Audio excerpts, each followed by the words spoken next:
Magazine Show Diplomatique, mesdames, messieurs, bonsoir.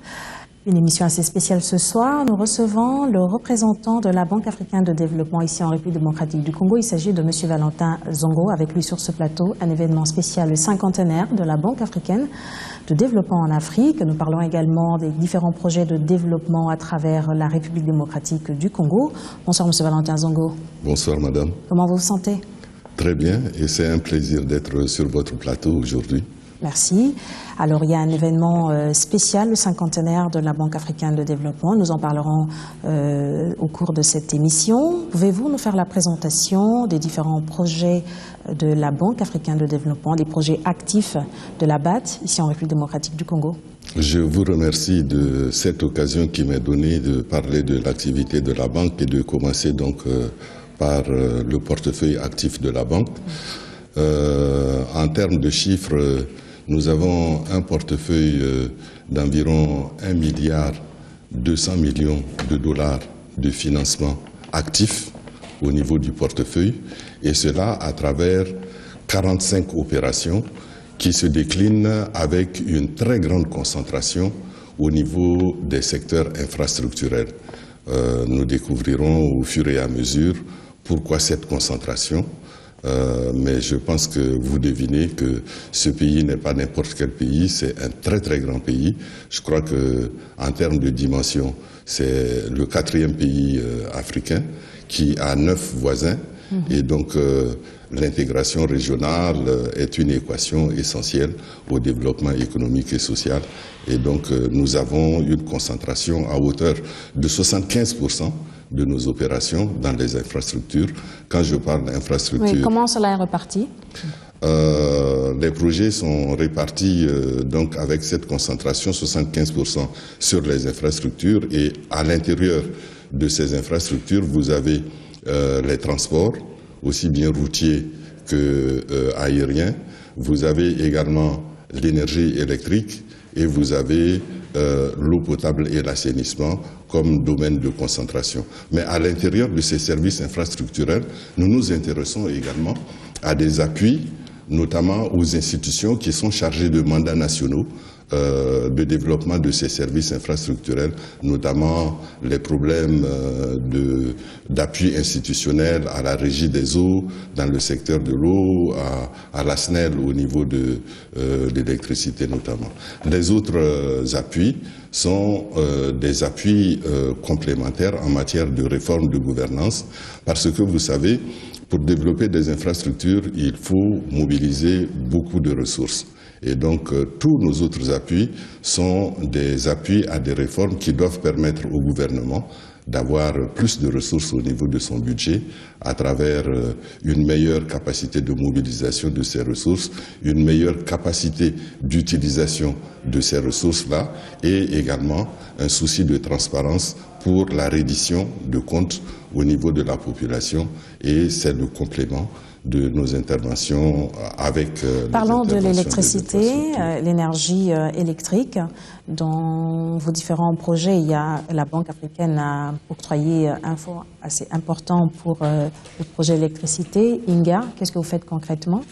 Alors, il faut qu'on revienne à 2008, où lorsque la Banque a décidé avec l'Union africaine de soutenir, pour des raisons évidentes, le développement du potentiel énorme hydroélectrique au niveau de Inga, la banque, en 2008, a octroyé un don de l'ordre de 15 millions de dollars pour permettre au pays d'entreprendre des études de développement optimal du site Inga.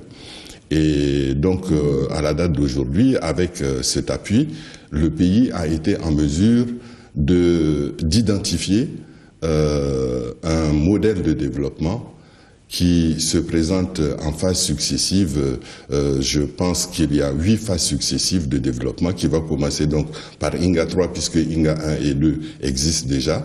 Et donc, pour ce potentiel de 44 millions de mégawatts, le développement se fera par phases successives, permettant donc au pays non seulement d'ajuster son développement à la demande nationale et internationale, mais également de mobiliser de manière adéquate les ressources qui viennent en appui au développement de chacune de ces phases. C'est donc une innovation très importante et la Banque africaine de développement est très fière d'avoir pu contribuer à initier ce processus du développement du site Dinga.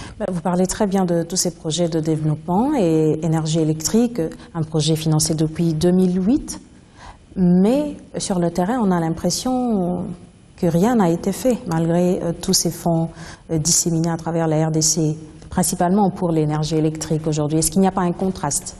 Comment vous octroyez ces dons-là? Oui. Alors, je pense que je n'ai peut-être pas été suffisamment clair. Les 15 millions d'unités de compte dont j'ai parlé, c'était pour uniquement les études de faisabilité. Vous savez que INGA 3, c'est un investissement de l'ordre de 12 milliards de dollars. Et que donc, même une seule institution multilatérale ne pourrait pas suffire au niveau des ressources pour permettre ce développement.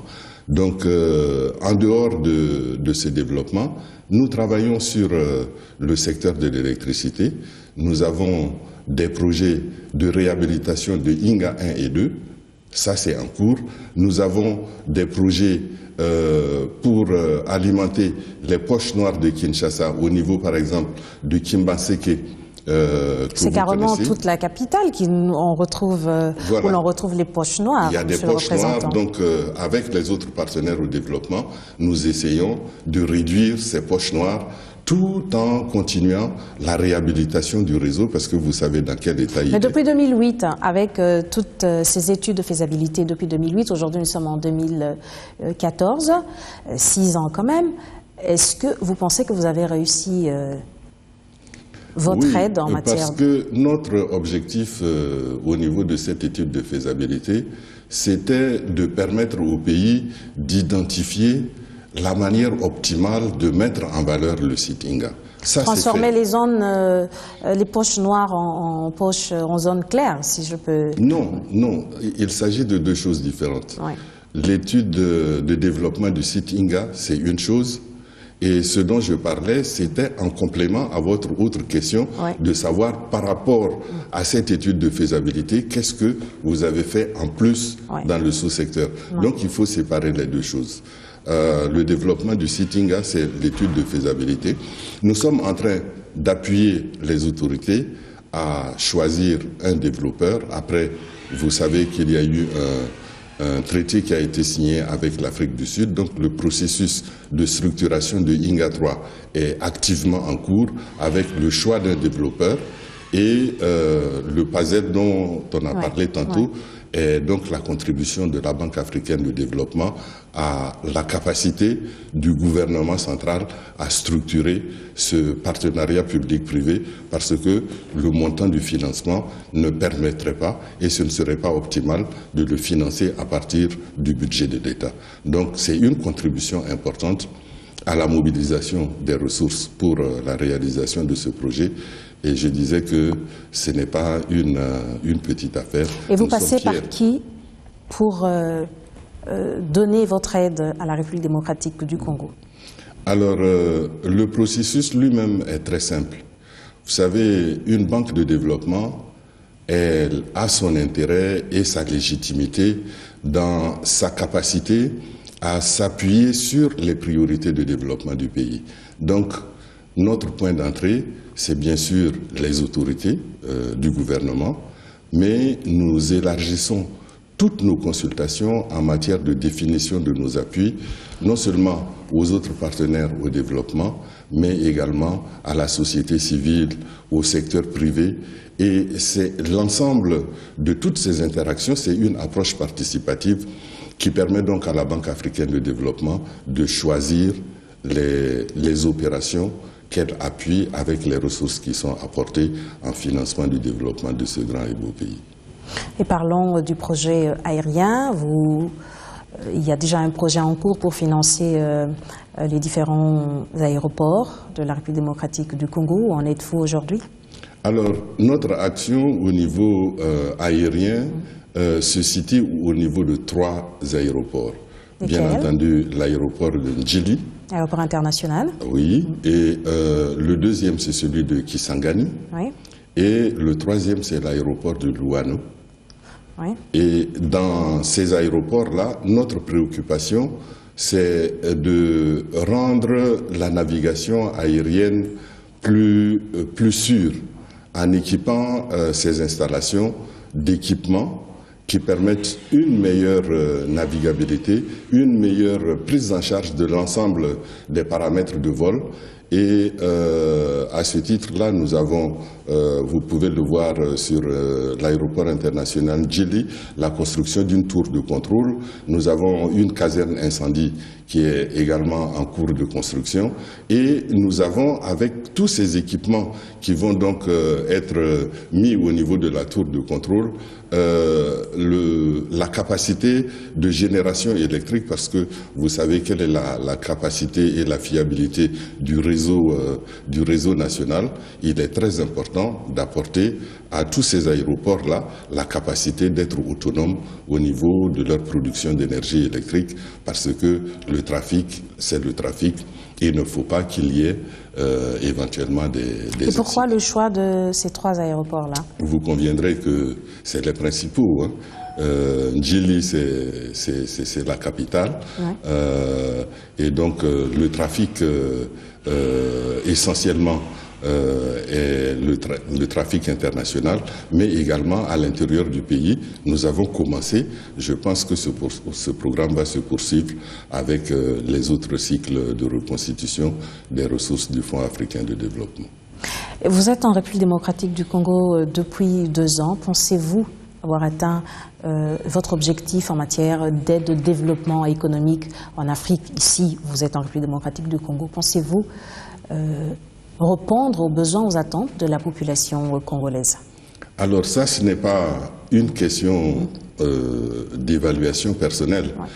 De la banque. Si vous avez été attentif, depuis l'année dernière, nous avons commencé la rédaction de notre document de stratégie pays, et c'est un peu le processus que je vous décrivais tantôt, dans lequel processus nous avons décliné avec les autorités et toutes les autres parties prenantes que j'ai citées la feuille de route des priorités d'intervention de la Banque en République démocratique du Congo. Mais vous ne communiquez pas, monsieur le représentant. On ne sait pas exactement ce que la BAD fait ici en RDC. Mais voilà, c'est pourquoi j'ai été très heureux lorsque j'ai eu cette opportunité de venir vous parler et à travers vous, à tous les téléspectateurs pour les informer de ce que la Banque fait en République démocratique du Congo. Donc, nous avons commencé la première année du quinquennat, 2013-2017.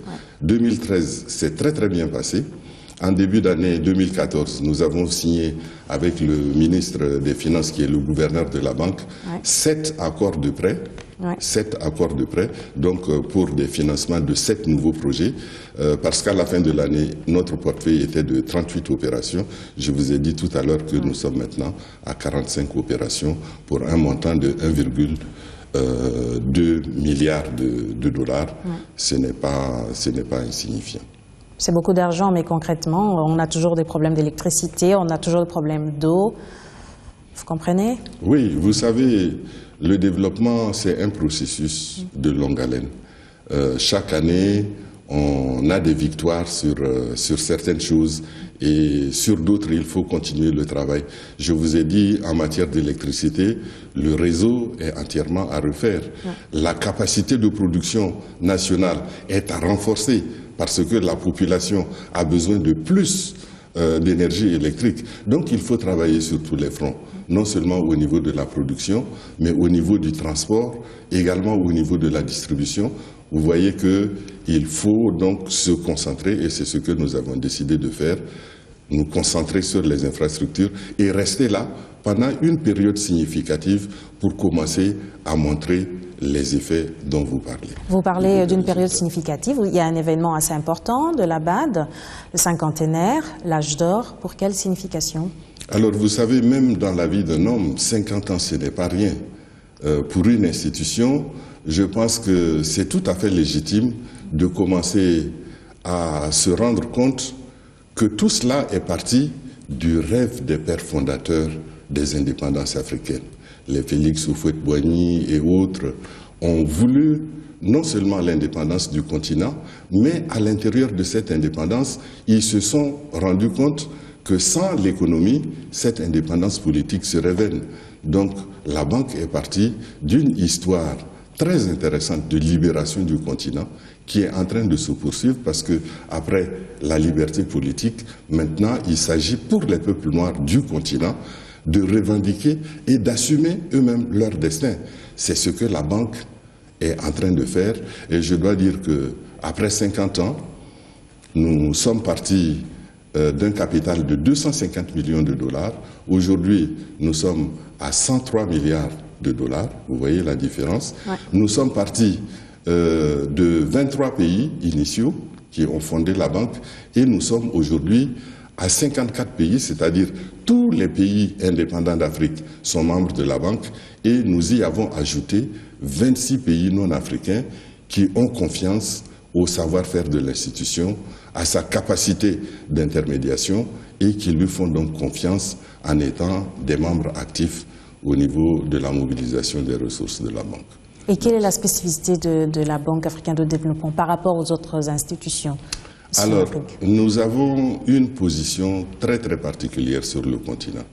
Vous savez... Et vous dites même la première institution africaine. Pourquoi? Mais bien sûr, parce que je vous ai dit, notre capacité d'intervention sur les marchés est confortée avec un capital qu'aucune autre institution sur le continent n'a. Mais concrètement, on ne voit rien. Même si vous êtes la première institution, les plus petites, concrètement sur le terrain, on voit quand même quelques impacts. Les impacts des plus petites? Oui. Les plus petites, c'est-à-dire?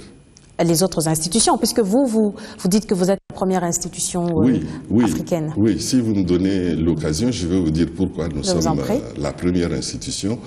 Je pense que si vous regardez le cas particulier de ce pays et que vous comparez les portefeuilles actifs des différents partenaires au développement, vous verrez que la Banque africaine de développement vient en première position. Deuxièmement, c'est une banque de la République démocratique du Congo, en partenariat avec tous les autres pays indépendants d'Afrique. Qu'est-ce que ça nous donne comme capacité? Une vraie proximité avec les décideurs. Nous comprenons mieux les problèmes des Africains et nous avons une capacité à analyser, à synthétiser et à recommander des approches de développement qui sont basées sur notre particularité d'être une banque africaine. Et cela, ça a de la valeur parce que vous êtes au courant de toutes les polémiques internationales qui existent au niveau de l'orientation de l'aide au développement et personne n'a jamais songé à accuser la Banque africaine de développement de prendre ses orientations de quelque autre coin du monde que ce soit. Nous sommes une banque au service de ce continent. Parce que vous êtes crédible avec le triple A? Voilà, c'est encore une autre de ces choses merveilleuses. Être triple A, c'est une quête permanente. Vous savez que même des pays occidentaux ont de temps en temps perdu leur qualité de triple A. Ça vous donne donc une indication sur la qualité de la gestion de cette institution, sur la qualité de ses politiques, sur la qualité de ses approches. Et c'est tout cela qui fait que nous sommes capables d'aller sur le marché, de procéder à des opérations qui nous permettent de financer sur le continent toutes ces opérations de développement. Alors, quelles sont les grandes stratégies de la BAD pour faire face aux différents défis du continent africain, qui est énorme? Vous avez raison, ces défis ne sont pas simples, mais la Banque africaine de développement a fait le constat suivant. Le continent n'est plus perçu comme le continent du désespoir. Il y a une dizaine d'années, tout ce que vous entendiez sur l'Afrique était négatif. Mais depuis une dizaine d'années, je crois, avec tous les efforts qui ont été faits sur le continent, l'Afrique apparaît comme une nouvelle terre d'investissement avec des taux de rendement suffisamment attractifs. Et donc, la stratégie de la Banque africaine de développement est de dire aux pays et de participer avec les pays à la transformation des économies africaines. Vous savez que la plupart de nos économies sont basées sur les ressources primaires que nous développons, soit à travers l'agriculture, soit à travers les mines. Et il est maintenant temps, avec la stabilité des cadres macroéconomiques qui ont été instaurés à grand effort, que le continent utilise ses ressources pour maintenant transformer son économie en s'ouvrant à l'investissement privé de manière à créer et des richesses et de l'emploi, parce que la jeunesse est devenue impatiente, elle a tout à fait raison. Il n'y a pas d'emploi en Afrique. Exactement. Donc, voyez-vous, nous sommes dans un contexte d'un pays dont les secteurs productifs sont généreusement dotés. Que vous regardiez l'agriculture ou un autre secteur, vous verrez que la RDC a ce qu'il faudrait pour attirer des investissements privés. Mais le constat est que l'investissement privé ne vient pas. Et la question, c'est pourquoi cet investissement n'est pas intéressé. Pourquoi?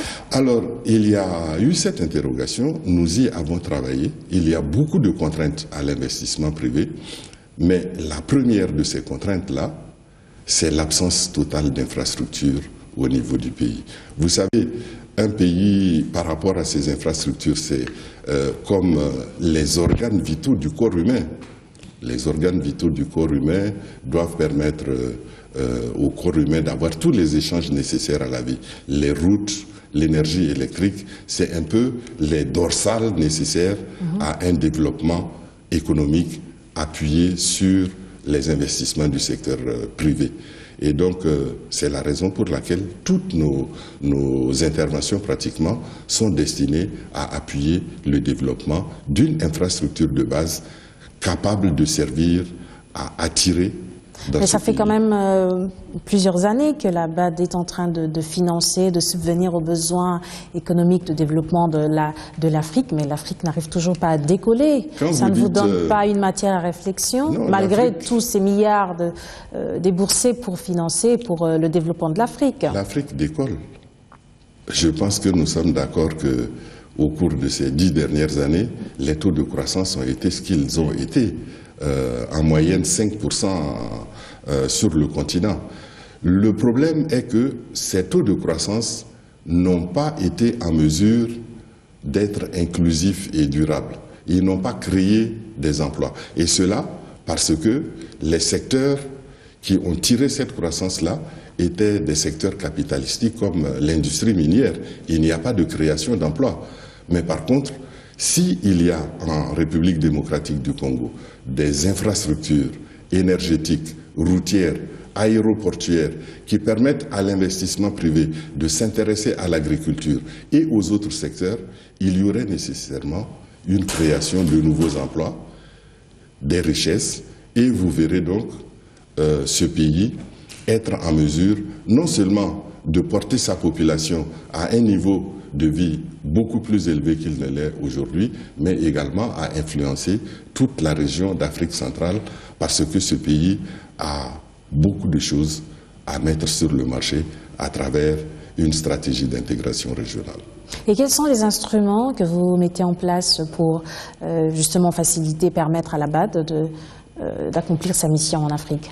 Alors nous avons 3 séries d'instruments. Les instruments de financement, qui sont soit des prêts ou bien des dons. Ça, c'est donc au niveau des instruments de financement.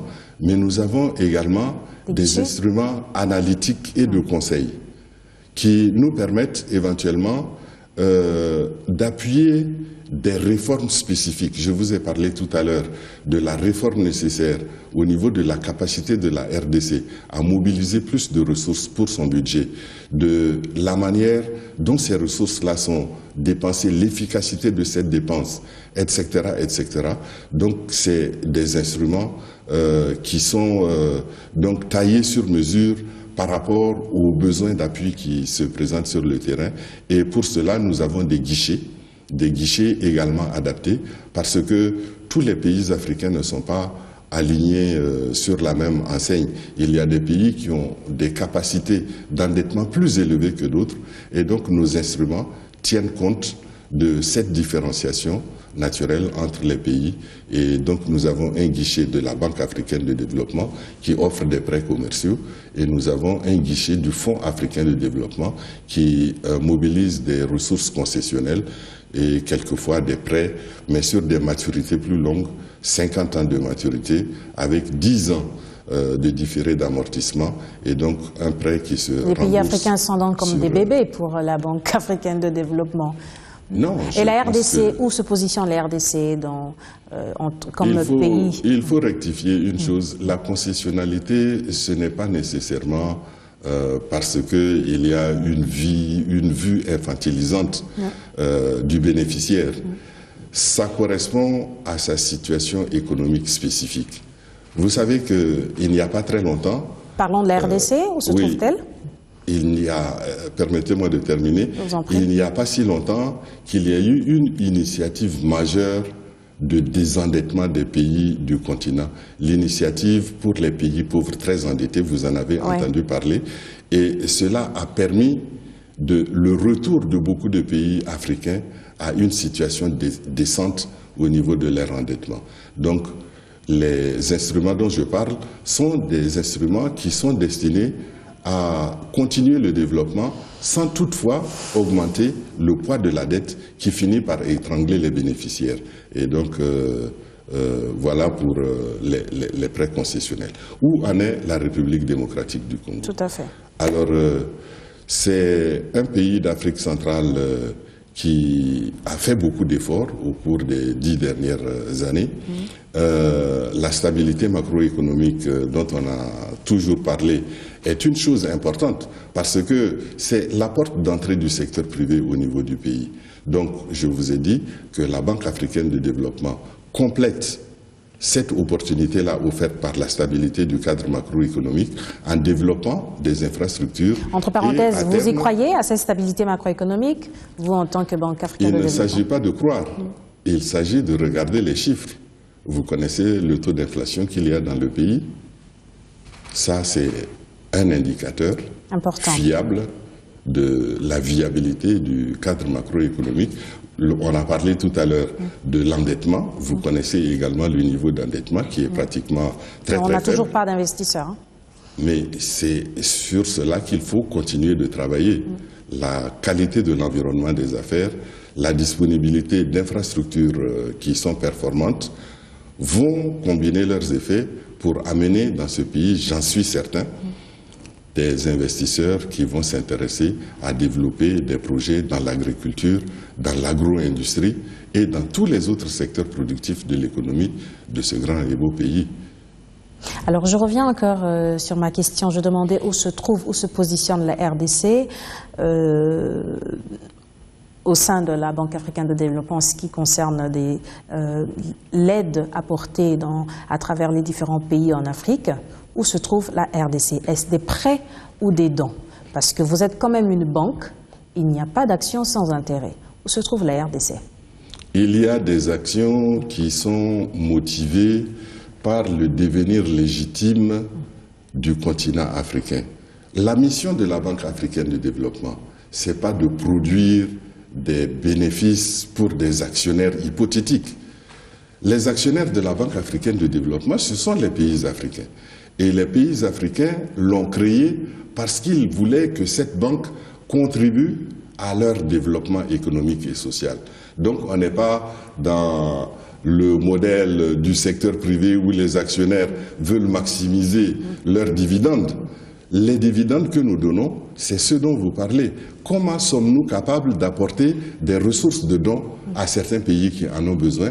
C'est parce que, de l'autre côté, sur le guichet concessionnel, nous avons des résultats qui sont bénéficiaires. Et ces résultats contribuent à la capacité de la banque à donner, à faire des dons, par exemple, à la République démocratique du Congo, où, en fait, il y a 24 pays sur le continent qui sont alignés sur ces ressources concessionnelles, à cause de leur situation. Et vous savez que la République démocratique du Congo sort d'une longue période de conflits politiques qui ont affaibli son économie Et donc, il est tout à fait naturel que dans ces périodes initiales où se rétablissent les grands équilibres, que la banque vienne à ce pays-là avec des ressources appropriées à sa situation économique. Vous parlez de la crise, de toutes ces périodes de guerre qu'a traversé la République démocratique du Congo. Est-ce que ça a défavorisé ou ça a apporté en notre faveur pour l'octroi des dons, de l'aide en République démocratique du Congo, sachant aussi un aspect, à ne pas négliger, que le président de la Banque africaine de développement est un Rwandais, avec toutes nos positions politiques et diplomatiques avec le Rwanda. Est-ce que cela n'a pas empêché, cela n'a pas eu un facteur assez... Alors sur cette question, je suis convaincu, et vous pourrez le vérifier. Une fois que vous appartenez à la Banque africaine de développement, vous êtes dans le cadre d'une mission continentale. Et il y a à l'intérieur de l'institution une structure de gouvernance qui ne permettrait pas au président de l'institution de voir ses hypothétiques opinions personnelles intervenir dans la prise de décision. On reste humain, monsieur le représentant. Oui, mais vous savez que le président ne décide pas de l'octroi des ressources au pays, c'est le conseil d'administration. Et ce conseil d'administration, c'est des représentants de tous ces pays-là dont je vous ai parlé. Il a un mot à dire. Il est le président du conseil. Comme moi, je dirige un peu les débats au niveau de mon équipe en RDC, lui aussi, lorsqu'ils ont des décisions de financement à prendre, il anime les débats, mais son point de vue n'est pas supérieur au point de vue d'un quelque autre membre du conseil d'administration. Mais je voulais donc vous rassurer que cette banque, et aussi à travers nos consultations, notre approche participative, c'est finalement les pays eux-mêmes qui disent à la Banque africaine de développement, voici nos priorités, voici les domaines dans lesquels nous voulons que vous interveniez, et la banque intègre ça et restitue donc un appui approprié au niveau stratégique pour le développement de chacun de ces pays du continent. Quel est le pays africain qui a le plus bénéficié de l'aide ou de prêts de la Banque africaine de développement? Alors, je vous ai parlé des guichets, oui. Le guichet de la BAD et le guichet du Fonds africain de développement. Bien sûr, entre les deux guichets, il n'y a pas une commune mesure au niveau du montant des ressources. Les fonds concessionnels sont des fonds nécessairement limités.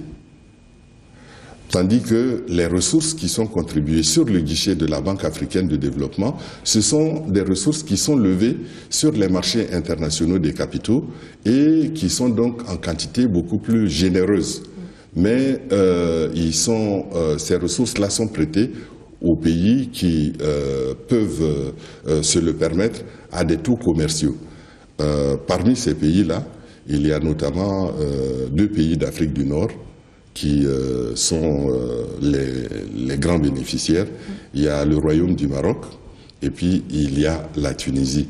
À cause des fondamentaux de leur économie, ces pays-là ont été les grands bénéficiaires de l'intervention de la BAD. D'ailleurs, la République sud-africaine est en train de les rattraper avec tous les financements qui sont sollicités pour notamment son secteur énergétique.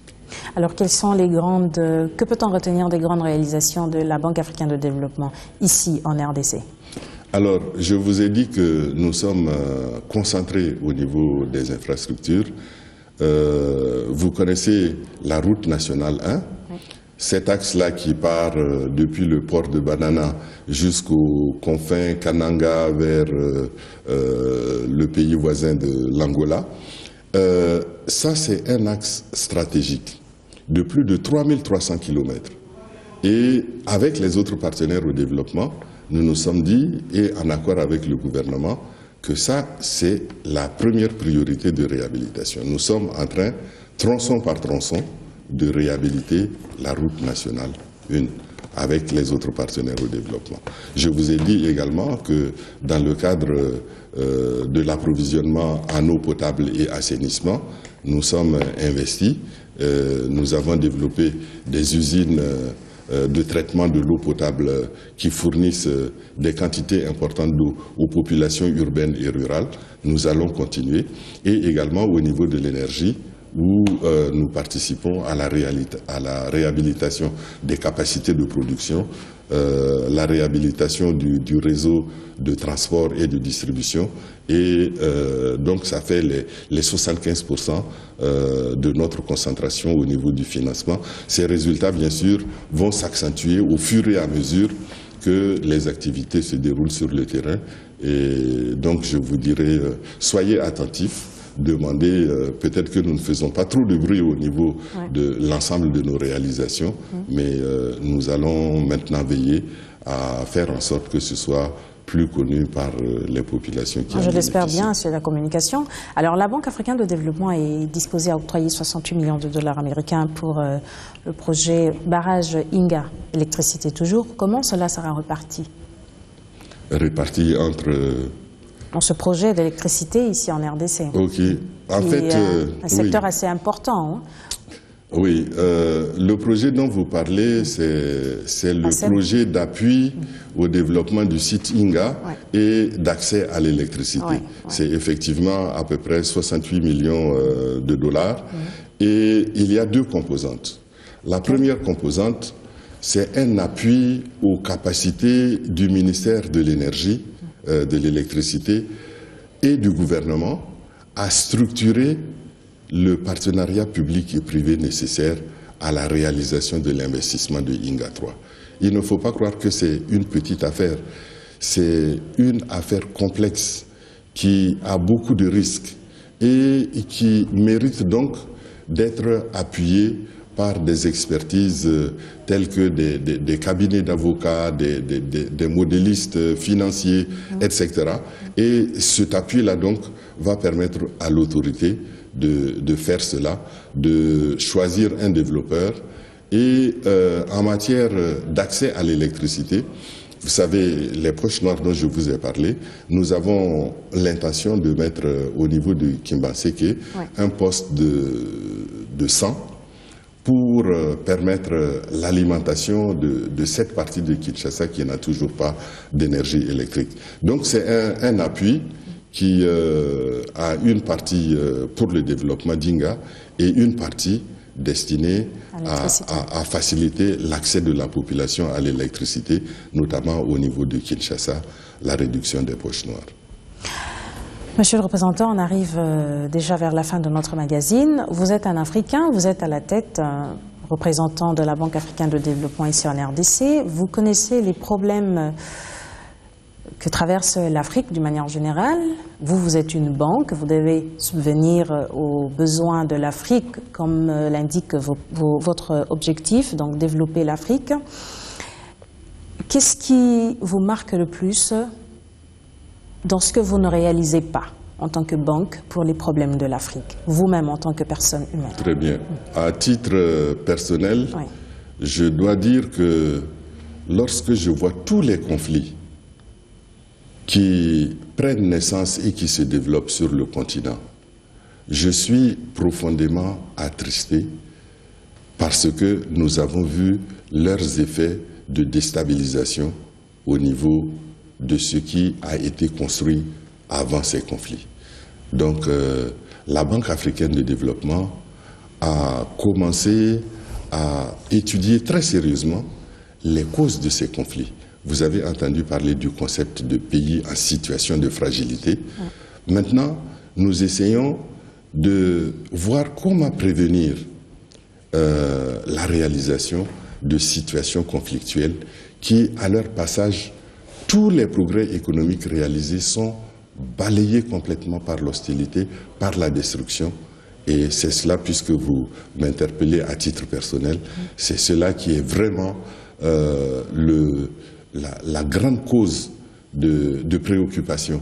Comment l'Afrique peut assurer à ses populations un temps de répit au niveau de la sécurité pour que les effets du développement économique puissent se construire de manière incrémentale pour sortir toutes ces populations-là du besoin dans lequel elles se trouvent.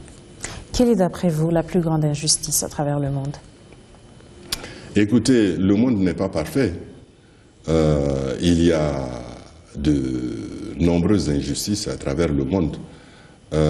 Mais je pense que, en tant qu'Africain, voir que l'Afrique est marginalisée par rapport au plus grand développement de l'économie internationale.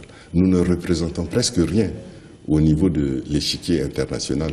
Et cependant, nous avons d'énormes capacités en ressources naturelles.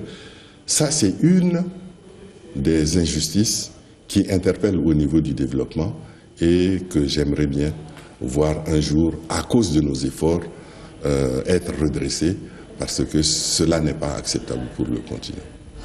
L'actualité internationale aujourd'hui, c'est aussi la rencontre des présidents de l'autorité palestinienne et israélienne, reçue aujourd'hui au Vatican par le pape. Quelle lecture faites-vous de cette rencontre? C'est le pape lui-même qui nous en donne la lecture. Hein. Ouais. Je crois que ce pape, il est très réaliste. Il a observé le jeu des intérêts politiques et économiques. Il s'est rendu compte qu'il n'y a aucun progrès notoire, notamment en matière de réduction des injustices dont nous parlions. Ouais. Et il a proposé une rencontre dans les jardins du Vatican pour essayer peut-être d'élever le niveau spirituel, loin des préoccupations politiques qui divisent les gens, pour que nous nous retournions dans cette situation-là vers quelque chose de plus serein, de plus, j'allais dire, divin, et sans cependant s'attendre véritablement à ce que cela aboutisse à un résultat concret. Mais changer de plage au niveau de la réflexion peut éventuellement produire des effets inattendus. Quel est votre dernier mot pour la population congolaise? Alors, mon dernier mot, c'est de dire que ce pays est exceptionnel. Ce pays est véritablement exceptionnel au niveau de ses dotations, que ce soit dans le domaine des ressources naturelles ou au niveau de sa population, parce que vous êtes plus de 70 millions d'habitants. Et ce pays a un avenir qu'il doit construire avec beaucoup de sérénité. Donc, mon mot, c'est un mot d'encouragement. Il faut retrousser les manches, il faut remettre son travail sur la table et surtout veiller à l'achever avec un très grand niveau de qualité. C'est à cela que nous sommes tous condamnés sur le continent. Avez-vous déjà booké une date pour l'anniversaire du cinquantenaire de la Banque africaine de développement? Je vous remercie également. Effectivement, nous allons lancer le mercredi 11, dans l'après-midi, les heures de l'après-midi, 17h à 20h, les cérémonies de la célébration du cinquantenaire de la Banque africaine de développement. Ce sera avec plaisir que nous vous y recevrons. Merci. Avec les autorités de ce grand et beau pays qui nous ont fait l'amitié de parrainer l'organisation de ces festivités. Merci, Monsieur le représentant. C'est déjà la fin de notre magazine Show diplomatique. Je rappelle à tous nos chers téléspectateurs que je venais donc de m'entretenir avec le représentant de la Banque africaine de développement. Avec lui, nous avons parlé de l'événement spécial cinquantenaire de la BAD en Afrique et des différents projets de développement initiés ici en République démocratique du Congo. Merci de nous avoir suivis et à mercredi prochain pour un nouveau numéro. Bonsoir.